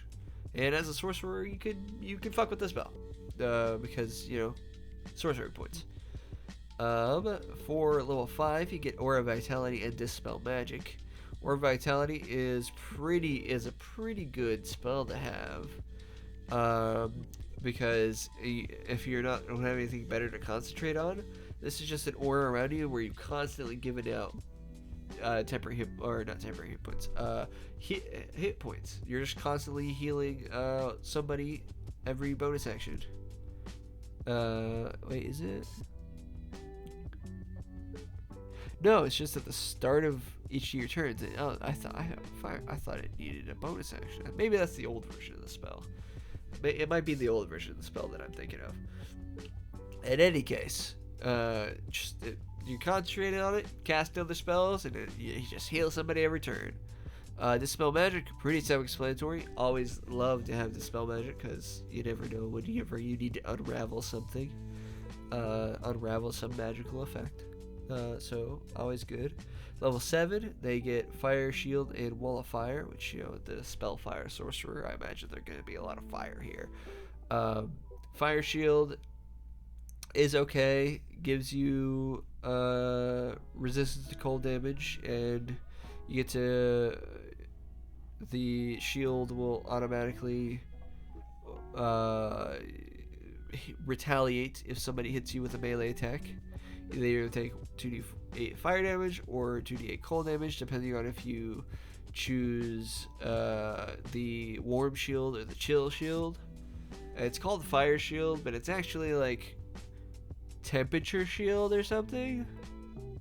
That's what it feels like to me, is because you could choose to have it whenever you have the warm shield, you have resistance to cold damage, or if you have the cold shields, you have resistance to fire damage, and then the warm shield retaliates in fire damage, and then the cold shield retaliates in cold damage. And then on top of that, you emit light. It's an okay spell. It's an alright. Also, it also does not take your concentration, which is pretty solid. Wall of Fire is self-explanatory. You make a wall of fire that burns people if they go through the wall or are on the bad side of the wall, because you can designate one side of the wall as a side that's a little safer than the other side. But by all means, if anybody steps through the wall, they take fire damage. And, you know, thematic. Spellfire Sorcerer. Again, Spellfire Sorcerer. And then level 9 is where you get your 5th level spells as a sorcerer. And sorcerers, of course, are full casters, if you don't know, for some reason. Where you get Greater Restoration, which is the better version of Lesser Restoration that cures all sorts of stuff. You can cure exhaustion, you can remove the charm or petrified, get a curse, can remove a curse as well. Any reduction to the target's ability scores, any reduction to the target's hit point maximum. So, I mean, always good to have somebody that can do this kind of thing. And then you have Flame Strike, which is you pick an area and then a massive column of fire and radiant energy just erupts and damages everything. It's okay spell. It's an okay spell for the small radius that it has, 10 foot radius. But again, you can now circle cast Flame Strike if you want to, or if an ally wants to help you out, which can increase the radius of it and make it a little more worth casting. You could make a really big Flame Strike with like 1 or 2 people helping you out cast the spell. But in combat, probably not the most effective thing to do, where those other spellcasters can be casting other spells. In any case, the next feature that they get, that a Spellfire Sorcerer gets, is the Absorb Spells feature at level 6, where they always have Counterspell prepared. Always good to have Counterspell. It does exactly what you think it does. Somebody tries to cast a spell at you, you say, nuh-uh, and they waste their turn, or whatever action they try to use casting the spell, but they don't waste the spell slot. And so the Spellfire Sorcerer always has that spell prepared, and whenever a target fails the saving throw against the counter spell you cast, they get sorcery points back, which is pretty good, because you're going to be using your sorcery points a lot as a sorcerer, especially this one where you get other free effects whenever you use sorcery points. So, yeah, solid. Always good to have counterspell. Especially for free, because sorcerers don't get a lot of spells. They don't get to choose a ton of spells like wizards or the other casters do when they have their whole spell table. They just gotta prepare them. And wizards have their spell book, so they can constantly add spells. Sorcerers are kind of stuck with the ones they pick. I think they could actually change one on level up or something like that. But always having counterspell and dispel magic as pretty good. And those are spells I would have I would have picked at least one of them on any caster I play anyway, because it's just good to have the option to dispel or counterspell.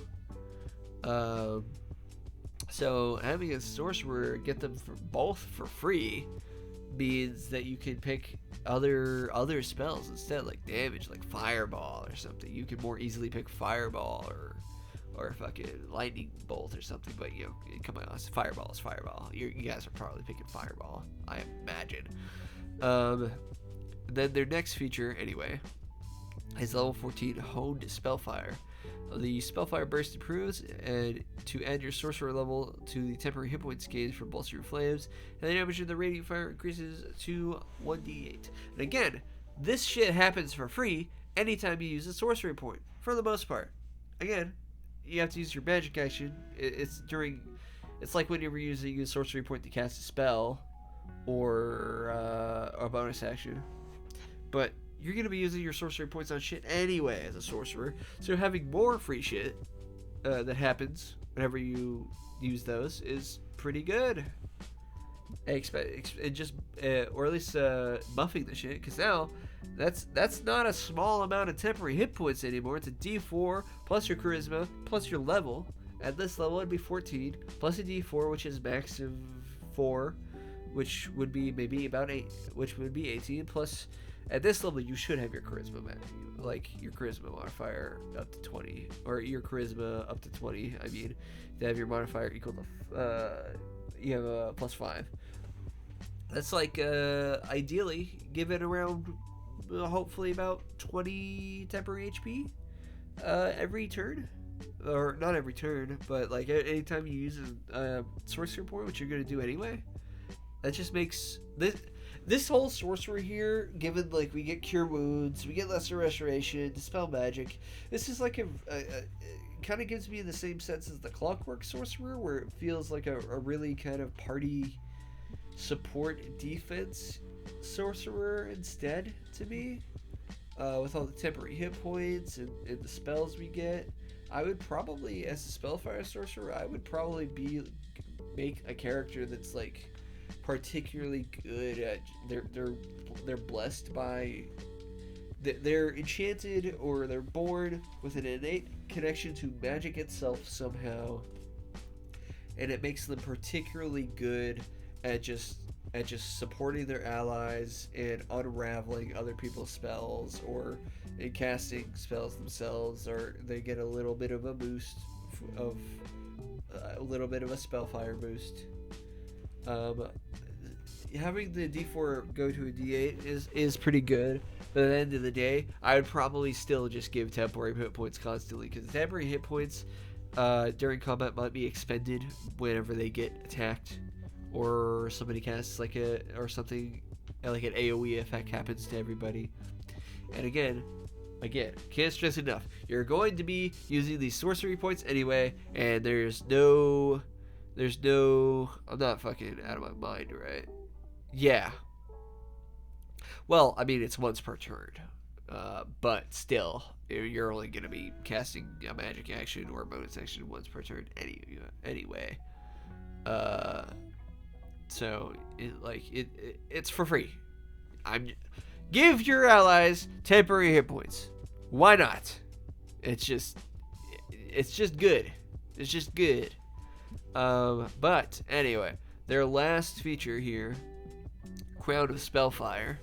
Whenever you use your innate sorcery is kind of like the sorcerers, like they go into a form, like where they're unleashing their magic basically, and they get a buff to their spell save DC, and they get advantage on spell attack rolls and stuff like that, and they can use more meta magics, more sorcery points on meta magic on a turn, and then they get, I think there's a few more buffs. Every subclass buffs innate sorcery somehow, if I remember. For this one, you infuse yourself with the essence of Spellfire, gain the following benefits while the use of innate sorcery is active. Once you use this feature to alter innate sorcery, you can't use it again to finish a long rest or spend 5 sorcery points. No action required. You get Burning Life Force on once per turn. When you're hit by an attack roll, you can expend a number of hit dice up to a maximum of equal to your charisma modifier and reduce the damage. You get flight, you get a 60-foot fly speed, and spell avoidance. Whenever you're subjected to a spell or magical effect that allows you to make a saving throw and take only half damage, you instead take no damage. And you can only do this if you're not incapacitated. Which is, again, this is pretty good. I mean, I don't know how much. You gotta be careful whenever you expend your hit dice, because that's the dice you use to regen health on short rest. But you know, if you're at this level, at level 18, you might be getting close to the campaign ending if it hasn't ended already, because not everybody even gets to these levels when they play a D&D campaign. I imagine any fights you have where you're taking damage are going to be probably some of the big last fights of the game. So maybe, and in my tables, usually we only have like 1 or 2 fights a day, and then we get a long rest, which your hit dice come back. So, and it's free. I mean, you don't have to use a reaction or anything on it. Just once per turn. And at this level, you will have 18 freaking D6s. So you're not gonna run out of hit dice anytime soon. You have quite a few hit dice. Well, you might run out of them, but you have quite a few. So if you're not taking short rests, then you're just gonna kind of sit there and not be used anyway. So maybe it's not too bad. I just don't see myself using it a whole ton, but it's an option. It's a pretty solid option. But flight is always good, and this one, spell avoidance, this is the true key here. You basically have freaking evasion on all spells and magical effects, where as long as you succeed the saving throw, you take no damage. There's normally a lot of the time you take half damage. So it's just like the flavor of the Spellfire Sorcerer of being this person born with an innate connection to magic, and not the same way that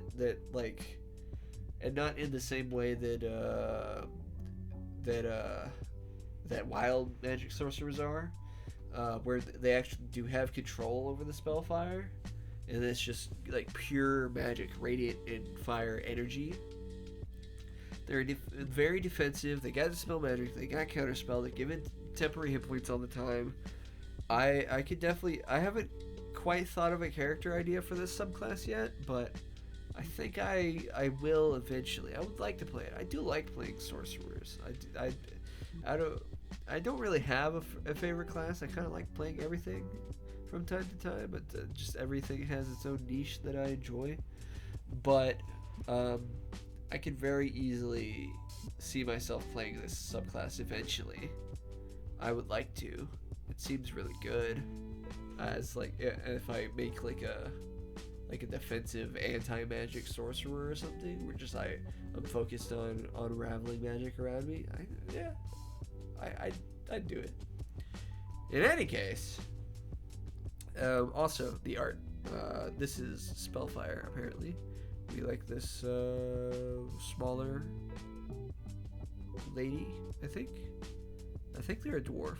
They kind of had the proportions of a dwarf, but I don't really know. Maybe they're a halfling. I do like the staff. I do like staves that are kind of a spear with a thing there. We like the silver streaks in hair, always nice. And then Spellfire always looks cool. You can see more art of it down here. Spellfire, Spellfire, Spellfire. This, I mean, I'm a fucking furry. This is like up my alley right here. This is what gives me inspiration for Spellfire. But anyway, the last subclass we got is the freaking Bladesinger. The Bladesinger is a wizard that also can make weapon attacks. Is also good at using a sword. Probably a rapier. Because Dex would probably be the best stat to have, especially with just like the general flavor. And this art is really, really cool. I like the kind of watery, liquidy kind of magic that's going on here. Then there's the wizard spellbook, and this is a fucking massive rapier, by the way. I assume this is a rapier, but what is going on with this handle, bro?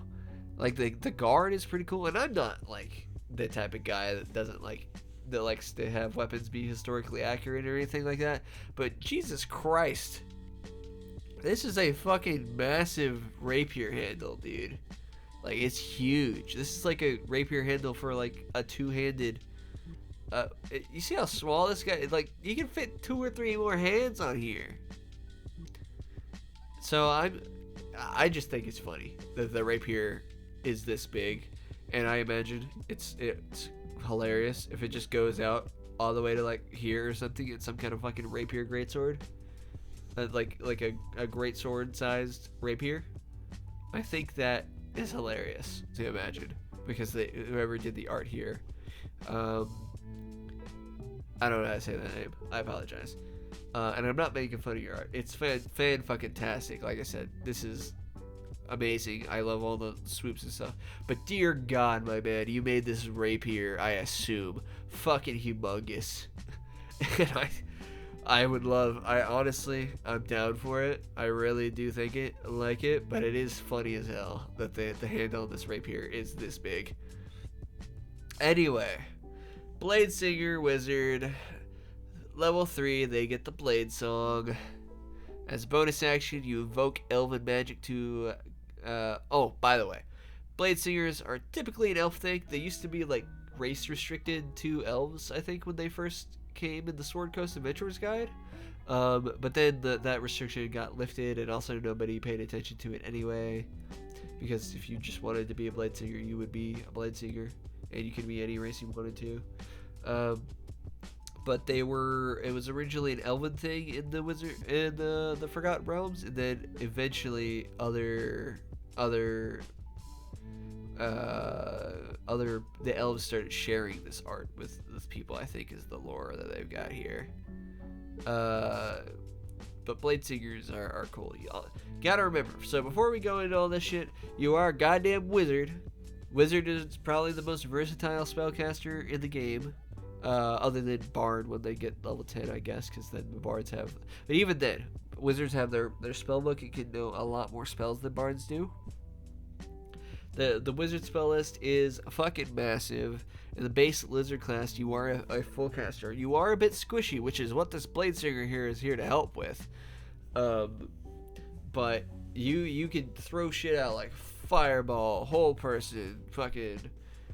dispel magic and everything like that. So I have not played a Bladesinger yet. I will eventually. I imagine I will eventually. But my flavor for a Bladesinger is anytime I cast a spell, I would do like there gotta be some kind of sword like based wizard. Like if I were to cast freaking chromatic orb, I would like summon like a spectral colored sword and fly it at somebody. Or if I'm casting dispel magic or counterspell, I would be like interrupt using my blade that I will have as a Bladesinger, but some kind of weapon. I will take my blade and like kind of like doing that kind of like flourish, parry the fucking spell, just get it out of here. Or if I'm dispel magic, I'd cut the fucking spell down. I love the thematic flavor you can do with a Bladesinger. To have like this full spellcaster, to be like focused on weapons and stuff. To not be focused, but have the ability to do weapon stuff. It is really cool. You can flavor anything. You can make anything. But like, you know, those type of characters that are like sword, that are like magic and sword. One day I will play a Bladesinger, but I haven't really had a character idea for one just yet. Maybe I will eventually, but just not right now. Anyway, Blade Song. As a bonus action, you may invoke Elven magic called the Blade Song, provided you aren't wearing armor or using a shield. The Blade Song lasts for 1 minute. It ends early if you have the incapacitating condition, if you don't armor or a shield, or if you use 2 hands to make an attack with a weapon. You can dismiss the Blade Song at any time, no action required. While the Blade Song is active, you gain the following benefits. And you can use Blade Song equal to your as many times equal to your intelligence modifier, minimum of once, and you gain all uses back whenever you take a long rest, and you gain 1 use when you use Arcane Recovery. Arcane Recovery is a feature that wizards get where when they take a short rest, they can get a few of their spell slots back. And I guess Bladesingers can get one of the uses of Blade Song back. But since it's based on your intelligence modifier, I imagine you won't be running out of Blade Songs too many times, because wizards are going to have a high intelligence anyway. But always cool, always good.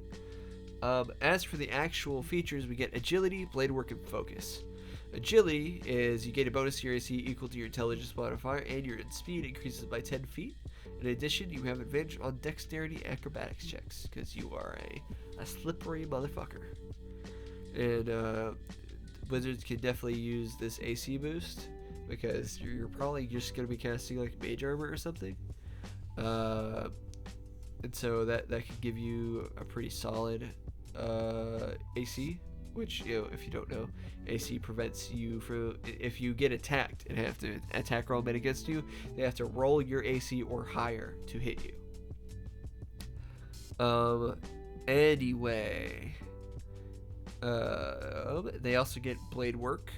Whenever you attack with a weapon which you have proficiency, you can use your intelligence modifier for the attack and damage rolls instead of using strength or dexterity. And then focus. Whenever you make a Constitution saving throw to maintain concentration, you can add your intelligence modifier to the total. So, my favorite thing here about blade work is that it does not specify what fucking weapon you have to use. It does not specify what weapon you have to use with it. So if you have proficiency with other weapons of some kind, you can use Bladesinger with a rapier. You can use Bladesinger with a dagger. You can use Bladesinger with a fucking mace if you want. I think.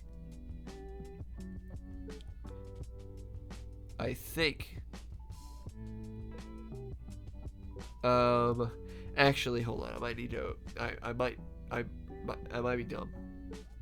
Level 3, they also get training in War and Song. You gain proficiency with the melee martial weapons that don't have the two-handed or heavy property. You can use a melee weapon of which you have proficiency as a spellcasting focus for your wizard spells, and you also get proficiency with acrobatics, athletics, performance, or persuasion. So that maybe not a mace, because I think a mace is actually I think a mace is a one-handed weapon. I think it's the Warhammer that I'm thinking of. It's a two-handed weapon. But anyway, you could use Blade Song with a mace. You could use Blade Song with a hand axe or something. So you could be the fucking axe wizard, or the fucking mace wizard, or the fucking rapier wizard or sword wizard. I don't know why it sticks out to me, but I think it's kind of funny to be like a wizard with an axe instead. For what reason? Not a fucking clue. Maybe some kind of Viking wizard. I don't know, like shaman that just is running around with an axe. I don't know. I'm off my. I don't know. It's just what comes to mind for some reason. As long as it doesn't have the two-handed property, or two-handed or the heavy property, I think the versatile weapons like longsword and battle axe and warhammer aren't. You can't use them with that. Or Warpick, I think Warpick has the versatile property too, but I'm not sure. I'm not sure. I also might have to go double. I might have to double check, but either way, Axe Wizard. In any case, the next thing they get is extra attack at level 6. which is they get to attack twice. Whenever they take the attack action. Moreover, you can cast one of your wizard cantrips that is a casting time of an action in place of one of those attacks, which means you can use like Green Flame Blade or True Strike. I would probably use True Strike or Shillelagh or something if you were able to get Shillelagh from the Druid spell list. Actually, I think that wouldn't work because it wouldn't count as a wizard cantrip. But anyway, True Strike is pretty fucking good. True Strike is pretty fucking good. So I would probably use that or Green Flame Blade, I guess, if you wanted to, or what is it? I'm fucking blanking out. Booming Blade. That's what it's called. Blooming Blade would work too. On top of being able to, like, you know, just Firebolt or fucking Ice Knife. Not Ice Knife. I didn't mean Ice Knife. I meant Ray of Frost or something like that. You could do a range attack and then still make it a weapon attack. Or you could cast like one of the any other cantrip, any other wizard cantrip that has a casting type of an action. It's a good feature. Then level 10, they have the Song as offense. When you take damage with your Blade Song example, you can use it as a reaction to expend one spell slot and reduce the damage taken by it equal to 5 times the spell slot's level. Pretty solid. Pretty solid. However, I don't know if I would want to use my spell. Sorry, I'm yawning for some reason. I don't know if I would want to use my spell slots like that, but that's just me. It's a good option to have defensively. A good defensive option to have, because if you use a level 1 spell, that's 5 hit points. If you use a level 3 spell, that's 15. 4 spell is 20. However, I don't know how high of a spell slot I would want to use on this type of thing. Especially because I could just use my reaction to cast like shield and maybe not take the damage in the first place. But you never know. Option is good to have. In any case, their last feature is level 14, Song of Victory. After you cast a spell that has a casting time and action, you can make one attack with a weapon as a bonus action. And that the Bladesinger is not the most complicated thing in the world. You've seen other features that are way longer than these, but on top of being a wizard, it just gives you weapon ability too. So you can kind of fight in any line. You can be in the back. You can be in the front. You can be in the back. You can be in the front. Doing like attack rolls and whatnot. But you can also still just be a wizard in the back line. And then whenever somebody gets close to you, because you're like, oh, some orc is like freaking, oh, I'm gonna go fucking get to a squishy wizard. You're like, oh, sorry, actually, and then fucking cut his ass in half with your rapier or something. Your rapier, your short sword, or whatever. It gives you the wizard a better AC, more defensive features, and whatnot like that. It's not. The reason I probably really played a Bladesinger is it doesn't really speak to me a lot. I like the thematic, like I was going on about earlier, like having like flavoring my spells with like flourishes of the sword and whatnot. Could be very cool, very interesting for me.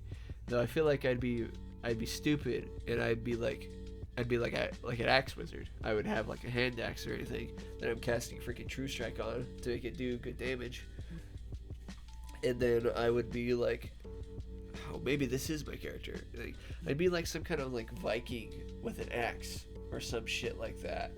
That looks very maybe shamany and whatnot. And upon initial inspection, is like a savage or something, like that kind of like savage warrior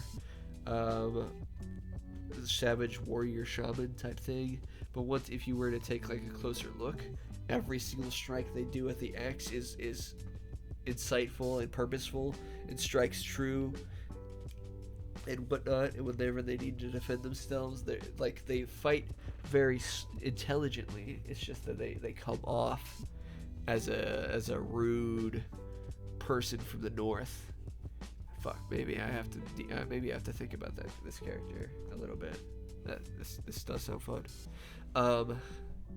Hey, character idea live on camera. In any case, that is all the subclasses from the book. I know this might be a little bit of a weird choice for my first video, other than my for my first video, other than the one I made yesterday, the one in the short I made yesterday. But fuck it, I'm here to do whatever the hell I want. And what I wanted to do is nerd out about D&D for a little while, and maybe introduce not that I want to niche myself, but maybe find my line as like that one furry PG tuber that also really likes D&D and does videos on D&D every now and then. But yeah, I don't know. Maybe if this video does good, I might go over the feats and the spells and whatnot. The feats and the new spells, and talk about circle casting a little more. But I think this is it for me for now. If you got this far, I thank you for sitting with me as I ramble scriptlessly, without a script. Yeah, that's the word. And I apologize for my yawning and having to go blow my nose. I don't know what it is this type of year, but my nose is always stuffed up. Gets always stuffed up. I need a freaking neti pot or something. But yeah, if you happen to like hearing me ramble, then then please subscribe, share, like, and share the video if you'd like. If you like, man, this is how you know I'm a fucking, my brain is word vomit. But yeah, like, subscribe, I'll do all that stuff. Share the video around if you want. If you'd like to support me, I have a Ko-Fi that I'll be putting down in the description, and maybe up here on the screen as well. And I also have a Discord server where I'm just kind of making my own little community, and I would very much appreciate people being there. But do what you like. I ain't here to tell you what you want to do. But in any case, I hope you guys have a good day, or a good time zone, because I don't know when you're going to be watching this. I hope you have a lovely time zone, and I will see you next time.